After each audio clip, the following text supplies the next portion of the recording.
BUMN, setiap karyawan diminta untuk tetap terhubung dengan karyawan satu dengan karyawan lainnya dalam satu instansi tersebut agar proses bisnis pada perusahaan tetap berjalan sebagaimana mestinya. Untuk menghubungkan karyawan satu dengan karyawan lainnya dalam satu instansi tersebut, dibutuhkan teknologi informasi komputer sebagai sarana penunjang jarak bekerja yang tidak dalam satu area instansi. Kalau biasanya kan kita kerjanya di dalam satu kantor, satu gedung ya, kita saling terhubung karena ada internet lokal di situ, internet jaringan di situ. Nah, kalau kita kerjanya remote, kerjanya video conference kayak gini, terus terhubung dengan internet, bahayanya di mana? Di keamanan sistem, di cyber. Nah, di security-nya itu yang bahaya. Nah, bagaimana cara mengamankannya nanti akan kita bahas secara detail. Salah satunya adalah video conference jarak jauh. Nah, teman-teman atau bapak-bapak, bapak ibu semuanya di sini menggunakan video conference Zoom, menggunakan Google Meet, menggunakan Webex, menggunakan apapun yang berhubungan video conference. Analisa kami mengatakan 100% tidak aman.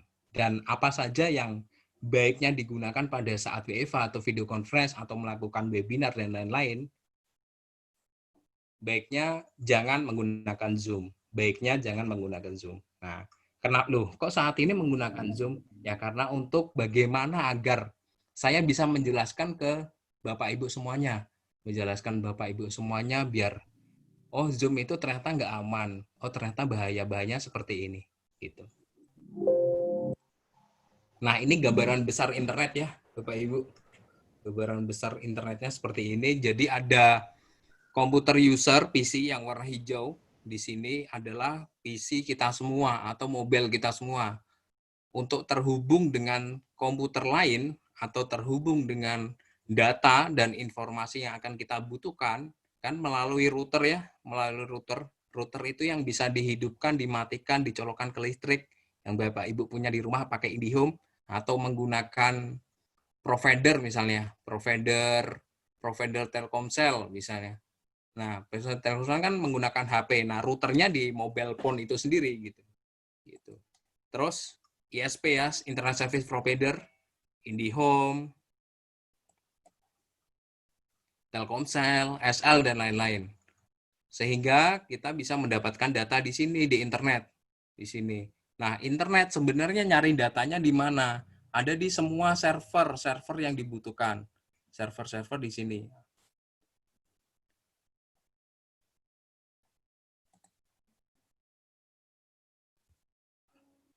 Oke. Pertama dari sini, saya pengen mencari data dan informasi. Kabel dilalui ke sini dulu. Oke. Baru ISP, Internet Service Provider, minta data ke sini. Data ke sini. Minta data ke sini. Ke proxy, ke server, atau si pengelola data dan informasi tersebut. Baru dibalikan lagi ke sini. Ke sini. Baru dibalikan ke sini. Jadi prosesnya sangat panjang, tapi itu hitungannya detik sebenarnya. Hitungannya di situ. Oke, saya lanjut.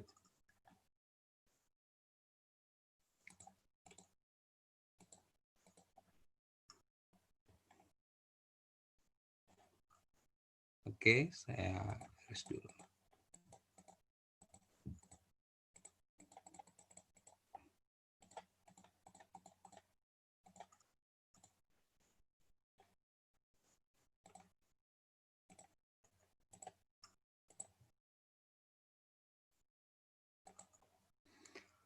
Pertanyaannya, apakah video conference 100% secure?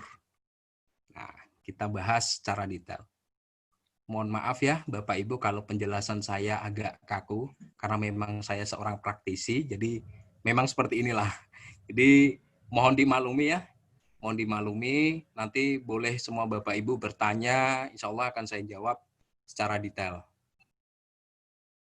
Apakah video conference 100% aman?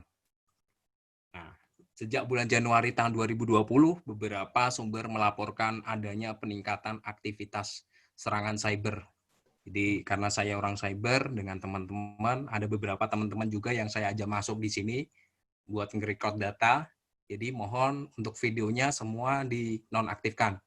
Jadi di sini masih ada pengintai ya, teman-teman saya yang memang sengaja saya ajak. Terus adanya peningkatan aktivitas serangan cyber yang dilakukan oleh aktor jahat dengan memanfaatkan situasi wabah virus COVID-19. Aktor jahat melakukan serangan dengan menggunakan 2 taktik utama untuk menargetkan korban. Yang pertama, memanfaatkan konten bertemakan COVID-19 sebagai umpan. Bisa saja kalau misalkan kita pengen ngambil data, saya nggak mengumumkan, tolong jangan menonaktifkan video, tolong dibuka video. Secara otomatis saya akan merekam dan saya akan mengambil data dengan menggunakan face recognize tersebut. Nah, itu sangat bahaya. Nah, ini termasuk aktor-aktor jahat. Nah, karena kami aktor baik gitu, cyber baik, jadi kita menginfokan, tolong menonaktifkan video masing-masing. Gitu. Aktor jahat menggunakan tema COVID-19 untuk membuat umpan phishing. Nah, umpan phishing ini seperti apa? Nanti akan saya kasih tahu. Kemudian mencuri informasi dan kredensial milik korban. Beberapa jenis malware nih virus ya, Bapak Ibu, malware yang saya garis merah, sudah teridentifikasi melalui hal tersebut seperti Azoroot, Cyberus, Lokibot, dan Trickbot. Ini virus-virus yang sudah dikenali oleh BIN, Badan Intelijen Negara, dan Badan Cyber Negara, BSSN ya. Nah, ini udah dikenali, ini masuk ke Indonesia ini bakal diblok, tapi masih kalah ketika kita menggunakan yang namanya IP address atau proxy. Kita bahasanya proxy ya, atau IP address untuk mengelabui kita sedang tidak di Indonesia, padahal lokasi kita di Indonesia. Nah, ini yang sangat bahaya. Umpan-umpan ini biasanya